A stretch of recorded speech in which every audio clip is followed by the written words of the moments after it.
And rejoining me now, Judge Janine Pirro and Pat Brosnan. I want to ask you about the screen differences. They told you, as you said, no one could have gotten through that screen because it was pushed open, but only a little bit. It wasn't like off the rail. It was the frame that was bent in, and I asked them 3 times, could someone have gotten in that window through the screen as it was that night? I was very pointed in the question. They said no, and to you they say... Well, watch it for yourselves. Check it out. Do you think they came into that window? Absolutely. Do you think so? Absolutely. I think so.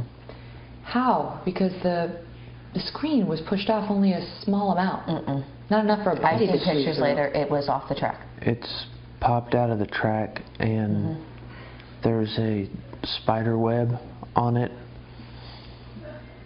So it looks like it was pushed in and then up because the spider web was rolled up. Could somebody have fit through the frame where it was popped? No. You said it was popped, No. Debbie. Nothing makes sense.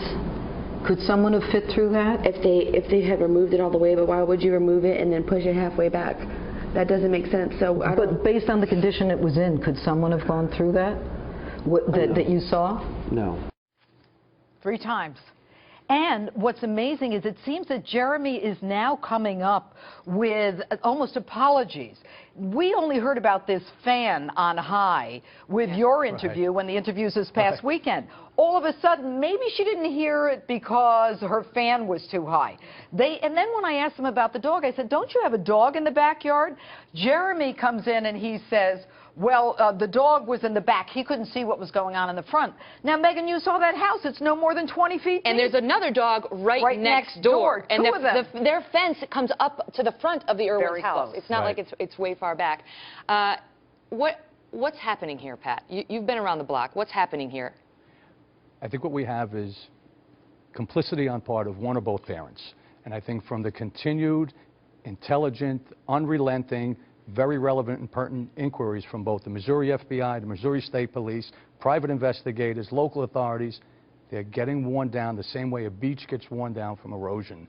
It's wearing them down. But you know it's hard to tell the same story over and over. And sometimes in law enforcement, isn't that a red flag when they're perfectly consistent every time? When the statements are perfectly consistent, then you have to wonder how rehearsed it is, how staged it is. Because human nature is such that you're not going to say everything the same way every day. But we're talking about major stuff. If my baby is missing, Megan, and there is a difference of 4 hours between the last time I said I saw that baby, then you know what? The law enforcement in Kansas City PD is way on top of their game here. The timing is a big deal. The change of time. That's a problem. And now she says she was drunk. She just said that she sat with her friend Samantha that lives next door. And now she's saying, you know, if something happened, I really didn't know I was really drunk. Yeah, and I may have blacked out. I mean, between 5 and 10 drinks. Let me just play this soundbite of her defending herself.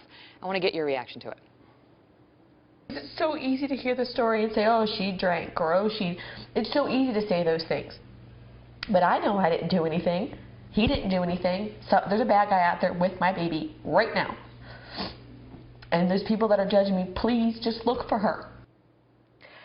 You know, Megan, for 2 weeks, her stories were consistent. Her neighbors, and I spoke to pretty much all of them, they said she was a great mother, a great parent. No one was condemning her. Everyone was saying, you know, what's going on? Who is this person? Is there a predator out there? Now, given what she's saying and the reverse in the statements and his backing her up when she can't fill in the blanks, now there's real curiosity out there, and for good reason. But it's not just that there's factual inconsistencies, which the judge points out. There's direct contradictions of material aspects of the case. And that is the serious distinction. I did ask them whether there's any history of domestic violence, any reports of that. No. Any arrests between them. The father was convicted of DUI a few years ago, but that was it. We will continue on with our investigation. We have much more in about 3 minutes on this case, and then we're going to have another panel at 2:30 with New Sound. Thank you.